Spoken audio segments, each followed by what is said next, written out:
Hello, Margaret Kuhlman here with Soul Astrology. Looking at the new moon in Capricorn, 30th of December. At the very end of the year. To have a new moon right at the end of the year, when the feelings about 2025 are quite strong, suggests that we're still involved in the past and dealing with what has developed from how things have been. We're dealing with the causes of the circumstances that surround us. But we're right at the end of the climb, as it were, the end of the downsizing or offloading or corrections. There is a tendency for things to get a bit frenetic towards the end of a period of time, when you can feel that there's not much longer left to do it in. So we have to work carefully, I think, on actually relaxing and not worrying, and actually bearing in mind that it's not us that are actually affecting the circumstances in this moment, apart from through how we are in ourselves. And this is maybe the last-ditch stuff we have to work on individually. What is it that stops us being really present? What is the present? Thoughts are mind stuff. Lots of little entities zipping through our awareness. And I just had a whole lot of thoughts about thought. And I'm looking at Mercury at right angles to Saturn and opposite Jupiter. When Jupiter gets involved, and especially in Gemini, there's going to be a proliferation of thought activity. And with Saturn squaring both ends of that opposition, we will get the experience from wherever it comes of what the matter is with just letting rip with our ideas and thoughts and where they take us. The imagery I got was of a lot of flies on a hot day, sort of dashing about, whizzing into connection with each other and whizzing out again. And I said to myself, but Mercury's in Sagittarius. This is about meaning and purpose. All really interesting stuff which is effective, helps us live. Fascinating flies, lovely colours, interestingly shaped wings. Is this now, or am I completely lost in the realm of thought? Caught by my love of meaning and purpose. In speaking this, I'm still a few days before the new moon, so in the run-up towards it, which I've spoken about in my new moon letter, which you'll find on my website. And what I had noticed about the run-up was how the square to Saturn, opposition to Jupiter, is actually over by the time we get there. This pattern, although it's very strong in the chart, has actually completed. The Mercury has passed the point of being exactly square and opposite. But the reverberations are still there, and particularly because Jupiter and Saturn have not completed their square. And they're going to take quite a time doing this, especially because Jupiter is still retrograding into the square, will turn around and speed up going forwards. So the final part of the square between Jupiter and Saturn is actually in the summer, and they will both be in different signs by then. So this is a long-term square. The other square in the chart is between Venus and Uranus, and delightfully at the new moon, that too has passed. So what we could say is that, in a sense, the causes for the future have been extremely apparent to us during this previous week, the run-up to the new moon. So there they are. We get to the new moon and we kind of realise what it is that needs to be done, but we are just before the new year, so the work is still ahead. My feeling about this 2025 is that we will feel a kind of clunkiness because each of the outer planets will be going into the next sign, to the one they've been in for ages, and then coming back into that old sign again. So to and fro across the change, as though we get glimpses of what's possible in the future, and yet we still can't quite manifest it. 2026, on the other hand, will have them all going in and completing. And I've been a bit more precise about that in the letter too. So just to stay then with the flavour of this month being here, because Mercury in Sagittarius has a tendency to want to shoot off up the mountain, get the view, see the bigger picture, and go for it with wings, except we have to actually travel the terrain with our feet. What the Mercury is approaching, so the new moon does bring, is that trine to Chiron. Chiron in Aries, healing a sense of self. Clearly, to have a sense of self, one must take up the space one occupies, not continually changing shape according to what's around, in an endeavour to maintain a peacefulness which actually may not be there. And of course, to have a sense of self, you have to be present, just as you are, deeply authentic. And more perhaps we are understanding that the deeper you go into your personal authenticity, the less reality you find on the material level, the less reality you find to identify with. The body is the most real thing for us in the material world. It's what houses our focus of consciousness. So we need to be in touch with that and its state of being, do the best we can to make it, give it space to function really well.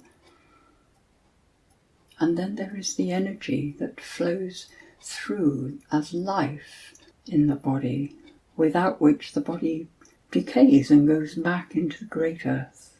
The energy of life, connecting and flowing through the physical form. And the sun and moon are in Capricorn, ruled by Saturn, thinking of it generally as very materialistic, very aware of the physical world, but actually it's the awareness of the physical world which the Capricorn has.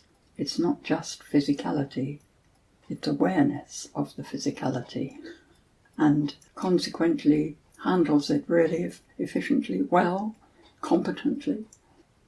Capricorn, one of the later signs, mature, responsible, knowing that whatever we do has an effect, and that we are affected by what happens around us.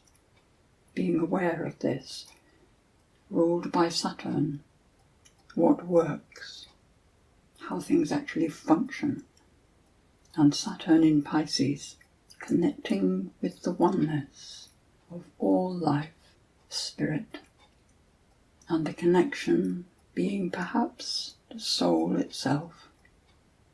So through all our material concerns, this new moon is indicating it's the soul. That's our authenticity, the soul connection to the spirit of oneness. And of necessity, each one of us feeling our individual human qualities in order to express all this.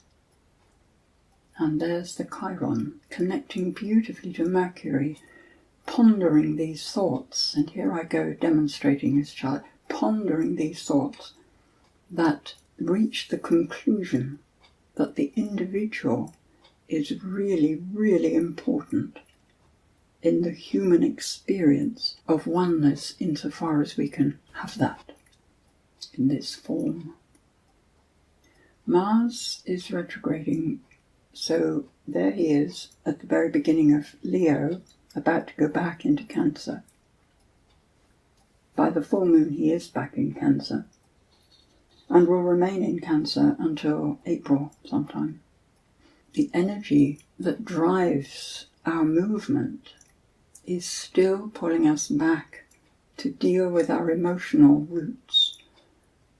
And in physical terms, this is the sea, this is the water, the flow of water, the water we drink, the state of the water, and the water in the body, the emotional level of our experience, the connected emotional experience.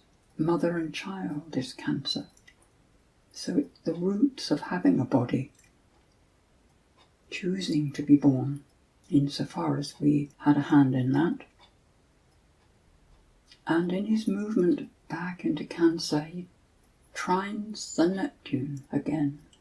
Firstly, trining the North Node, still in Aries. And the North Node is backing into Pisces, both of them going back into water. The North Node being that which humanity needs to be focusing on. It's like we've sort of got the idea, we're getting, finally, the idea that individuals matter. It's not okay to completely absent yourself for the sake of humanity as a whole. By all means serve, but serve as yourself. It's never about abdicating the responsibility for our individuality. We are responsible as individuals, but we are not responsible for the whole of humanity. We're responsible for our bit, for our body, our state of mind, our emotional reaction patterns. And recognizing this is the healing that Chiron connecting to Mercury can bring to situations. It's like, well, from my point of view, it looks like this, and I realise you're in a different place, so your point of view is going to be different. It's that. And Venus still connecting to that square to Uranus. It's like there have been shifts and changes in how we relate to each other. Venus going through Aquarius, Uranus's sign, understanding the need for space. And yet, is there enough space for movement, for standing back and not being overwhelmed by someone else's emotion? How far back must I stand? Can I stand back at all in the true oneness of things? Boundaries. The body has skin and bones to create its shape. It's okay to have edges to one's space and to maintain sovereignty within those edges. We are able to choose where we interact and where we hold ourselves still in order to remain in touch with our own soul. And if things have shifted and changed in the last week or two, the chart is suggesting that we accept that and settle into whatever is different. Settle into it. No blame, no resentment, no guilt. Accept how things are. Uranus is connecting beautifully with Neptune, Neptune with Pluto. The pattern of the outer planets is kind of holding. It's like the arms are open, holding a huge space for all the changes that must be made during this time. Not directing, but not leaving either. Maintaining connection. By the full moon, things have shifted. It's a much more dynamic chart. So by the 13th of January, we will be involved in grappling with the emotions, the emotional history, and the using of emotions to power movement. If one pays attention to how we feel, the emotional state within the body, looking at genes and the proteins they make and how we react then, we're in a position to choose the emotional attitude.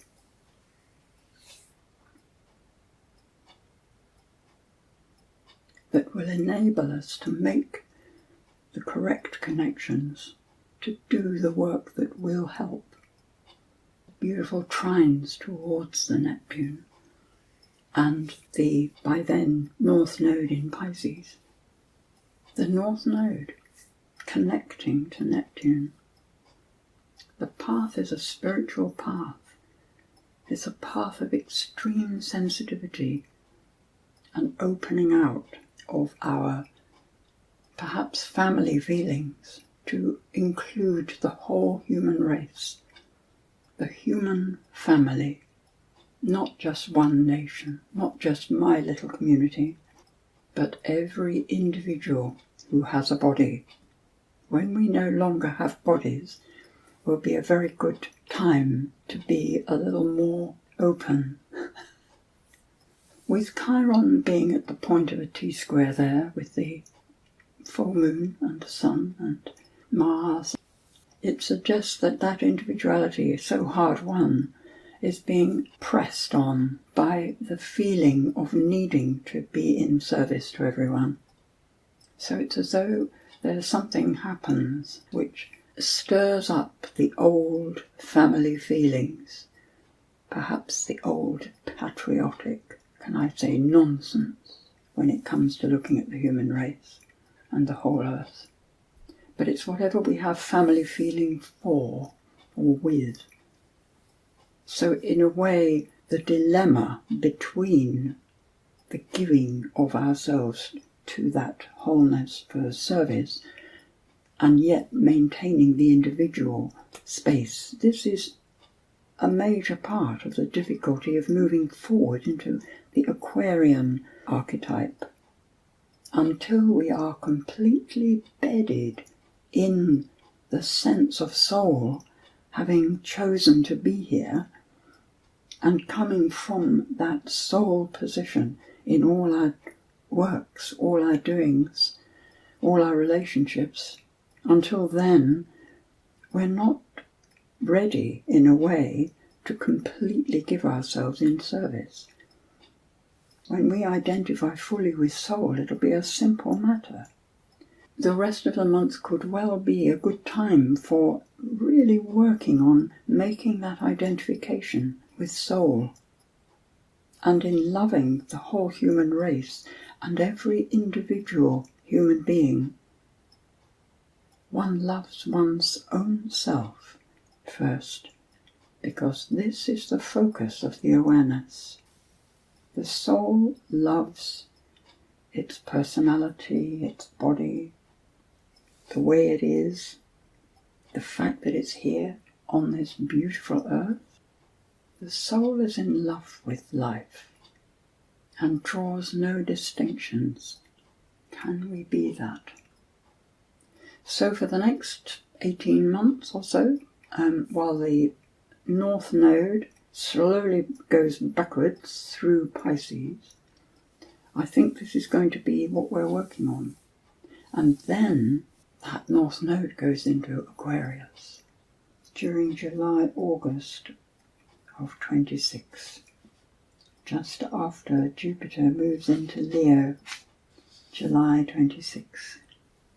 It kind of confirms, I suppose if one's looking at change like a seesaw and we're sort of standing on the fulcrum, going from side to side, you see a clunk, clunk, as we go, to the future, to the past. My goodness, can I be this, or do I have to be that? And then in the middle of 2026, it's as though the weight shifts over into the future, and the seesaw stops doing that so much. Maybe it stops doing it altogether.